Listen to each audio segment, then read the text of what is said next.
आज की कहानी राहुल और जादुई पत्थर। राहुल नाम का एक लड़का था जो कि शहर में रहता था। शहर में रहने के बावजूद वो बहुत ही गरीब था। वह अकेला ही रहता था क्योंकि उसके माता पिता बहुत पहले ही गुजर चुके थे। माता पिता के गुजरने के बाद राहुल ने लकड़ियों के खिलौने बनाना शुरू कर दिया।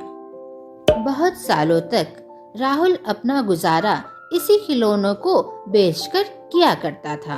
2 वक्त की रोटी बहुत ही आसानी से उसे प्राप्त हो जाती थी। लेकिन शहर में कुछ ऐसे खिलौने आ गए थे जो कि बच्चे को बहुत ही भाता था। वे खिलौने बैटरियों से चला करती थी और उस खिलौने से आवाजें भी आती थी और वह खिलौना चल भी सकता था और उड़ भी सकता था। इसी कारणवश राहुल का कोई भी लकड़ी का बना हुआ खिलौना लेना पसंद नहीं करता था। बाजार में राहुल उस लकड़ियों के बने हुए खिलौनों को बेचने की बहुत ही कोशिश करता, लेकिन सारी कोशिशें नाकाम हो जाती। देखते ही देखते एक ऐसा समय भी आ गया जब राहुल के पास खाने पीने के लिए भी पैसे नहीं थे। आते भी कैसे, क्योंकि उसके खिलौने बिक नहीं रहे थे। राहुल ने सोचा कि शहर में तो मेरे खिलौने बिक नहीं रहे, क्यों ना मैं इन खिलौनों को लेकर गांव में चला जाऊं और वहां पर जाकर इन खिलौनों को बेच कर आऊं। ऐसा सोचकर राहुल गांव की तरफ निकल पड़ा। रास्ते में उसे एक बहुत बड़ा जंगल नजर आया। वह जंगल बहुत ही अनोखा सा नजर आ रहा था। वह देखकर राहुल वहीं पर कुछ देर रुक गया। तभी एक औरत की आवाज आती है, सुनो, मैं रास्ता भटक गई हूँ। क्या तुम बता सकते हो शहर की तरफ कौन सा रास्ता जाता है? हाँ हाँ, क्यों नहीं। यहाँ से आप जैसे ही सीधे जाएंगे तो आपको एक दाहिना मोड़ मिलेगा। वहाँ से जाकर आप फिर सीधे घूम जाइएगा। बस शहर का रास्ता आपको मिल जाएगा। वहाँ से ही शहर स्टार्ट हो जाता है। बहुत ही धन्यवाद आपका। ऐसा कहकर वह औरत वहाँ से चली गई।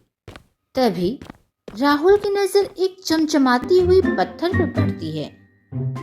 वह पत्थर बहुत ही अनोखा सा नजर आ रहा था और बहुत ही अद्भुत था, क्योंकि उस पत्थर में एक अलग सी चमक थी। राहुल उस पत्थर के पास जा पहुंचा और उसे टुक टुक देखता रहा। तभी अचानक उस पत्थर में से जिन निकला और वह जिन कहने लगा, हा हा हा हा हा हा, तुम्हारा नाम राहुल है ना? हाँ, मेरा नाम राहुल है, लेकिन आपको कैसे पता? मैं जिन हूँ, मुझे सारी चीजें पता रहती है। तुम्हारे खिलौने नहीं बिक रहे ना? हाँ हाँ, आपने बिल्कुल सही कहा। मैंने 3 दिन से खाना भी नहीं खाया है। मैं तुमसे बहुत ही खुश हूँ, क्योंकि अभी अभी तुमने किसी की मदद की। उस औरत को सही राह दिखाया और सही रास्ता बताकर तुमने एक बहुत ही अच्छा काम किया है। इसे पता चलता है कि तुम नेक इंसान हो। जिस पत्थर को तुम टुक टुक एक नजर से देख रहे थे, यह पत्थर मैं तुम्हें सौंपता हूँ। तुम इसे अपने पास ही रखना, अन्य किसी को मत देना। इस पत्थर से तुम जिस चीज को भी स्पर्श करोगे, छुओगे, उसमें जान आ जाएगी। यह पत्थर तुम अपने पास रखो। और ऐसा कहकर वह जिनी वहां से चला गया। राहुल को कुछ समझ ही नहीं आ रहा था कि यह अचानक उसके साथ यह क्या हुआ। क्या उसने अभी अभी एक जिनी को देखा और क्या उसके पास एक जादुई पत्थर था? राहुल ने सोचा, इस पत्थर को लेकर मैं क्या करूंगा? मैं आखिर किसे जीवित करूंगा, किसमें जान डालूंगा? ऐसा सोचकर वह पत्थर अपने खिलौने वाले टोकरियों में ही रख दिया। राहुल को बहुत जोर से भूख लगी थी, क्योंकि वह 3 दिनों से कुछ भी नहीं खाया था और उसकी अब इतनी हिम्मत भी नहीं हो रही थी कि वह खिलौनों को आगे व गांव तक ले जाए। वह जंगल भी ऐसा था कि वहां पर कुछ ऐसे पेड़ पौधे भी नहीं थे जिसके फल तोड़कर राहुल खा पाता और अपनी भूख मिटा पाता। तभी राहुल की नजर वह जादुई पत्थर पर पड़ी जो कि उसे जिन ने दिया था और अपने बनाए हुए खिलौनों पे पड़ी। राहुल ने फटाफट उस पत्थर को लिया और उसके रखे हुए खिलौनों में से एक सेब को उस पत्थर से स्पर्श किया। स्पर्श करते ही वह नकली का सेब असली बन गया। फिर क्या था, राहुल ने मजे से वह सेब खाई और अपनी भूख मिटाई। इसके बाद राहुल ने सोचा कि अब मुझे चलने की हिम्मत तो नहीं है, अब मैं सोचता हूँ कि मैं अपने घर ही वापस चले जाऊं। ऐसा सोचकर उसने सोचा कि इस बने हुए लकड़ी के घोड़े को मैं अगर जीवित कर दूं तो मैं इसके सहारे अपने घर जा सकता हूँ। ऐसा सोचकर राहुल ने तुरंत उस पत्थर को उस लकड़ी के बने हुए घोड़े पर स्पर्श करवा दिया और देखते ही देखते वो लकड़ी का घोड़ा वास्तविक में सच का घोड़ा बन गया। फिर राहुल मजे से इस घोड़े पर सवार होकर अपने घर की ओर चला गया। राहुल आराम से अपने घर में जाकर सो गया। सुबह हुई, राहुल उठता है तो देखता है अभी दोपहर के 2 बज रहे हैं। ऐसा देखकर राहुल ने सोचा, काश मेरे पास एक मुर्गा होता तो वह बांग देकर मुझे सुबह सवेरे उठा देता। तभी राहुल को उस जादुई पत्थर की याद आई। राहुल फटाफट गया और लकड़ी के बने हुए खिलौनों को निकाला। उसमें से एक मुर्गी भी थी। फिर क्या था, राहुल ने उस पत्थर को लिया और उस मुर्गी के खिलौनों को छू दिया। देखते ही देखते वह मुर्गियों के खिलौने असली में बदल गए। फिर उस दिन से राहुल हमेशा समय पर उठा करता था, क्योंकि वह मुर्गियां हमेशा आवाज देकर राहुल को उठा देती थी। तो राहुल को जब भी खाना पीना रहता था तो उस तरह के वो खिलौने बनाता था और उस पत्थर की मदद से उस खिलौने को वह असली में बदल देता था और इस तरह से वो अपना खाना पीना किया करता था। कुछ दिनों के बाद उसका एक दोस्त आया जिसका नाम श्याम था। राहुल ने अपने दोस्त श्याम को सारी बातें बताई उस जादुई पत्थर के बारे में और उस जिन के बारे में भी। सारी बातें सुनने के बाद श्याम हंसने लगा और कहने लगा, बेवकूफ बनाने के लिए क्या सिर्फ मैं ही मिला था तुम्हें? श्याम ने राहुल से बोला, अगर तुम्हारे बात में थोड़ी सी भी सच्चाई है तो तुम मेरे साथ आओ। जब मैं इधर आ रहा था तो मैंने एक औरत को देखा था। उसके हाथ में एक खिलौना था। वह औरत बहुत ही उदास थी। दरअसल वह औरत उस खिलौने को अपना बच्चा समझ रही थी।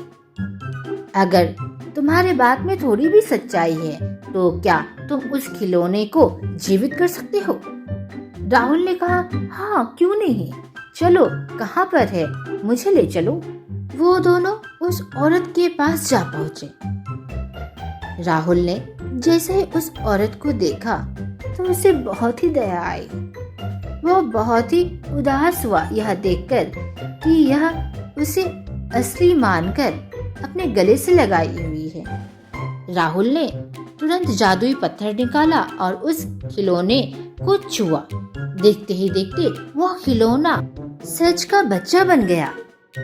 श्याम को अपनी आंखों पर यकीन नहीं आ रहा था। क्या राहुल के पास वाकई जादुई पत्थर है और इसे यह जादुई पत्थर उस जीनी ने दिया है? यह जादुई पत्थर तो मेरे पास होना चाहिए। वह माँ बहुत ही खुश हुई और अपने बच्चे को गले से लगा लिया। श्याम और राहुल घर चले गए और देखते ही देखते रात हो गई। श्याम ने सोचा, अभी ही यह सही मौका है, क्यों ना राहुल के पास जाकर उसकी वह जादुई पत्थर को चुराया जाए। श्याम ने जैसे ही यह मन में सोचा, उसके सामने जीनी प्रकट हो गया। जीनी कहने लगा, श्याम, ऐसा भूल कर भी मत करना। अगर तुम ऐसा करते हो तो तुम्हारे साथ बहुत ही बुरा होगा। यह जादुई पत्थर मैंने राहुल को दिया है और यह सिर्फ उसका ही अधिकार है। यह पत्थर सिर्फ नेक इंसान के ही पास रहता है। अगर तुम इसे अपने पास लाना चाहोगे तो इंजाम भुगतने के लिए तैयार हो जाना।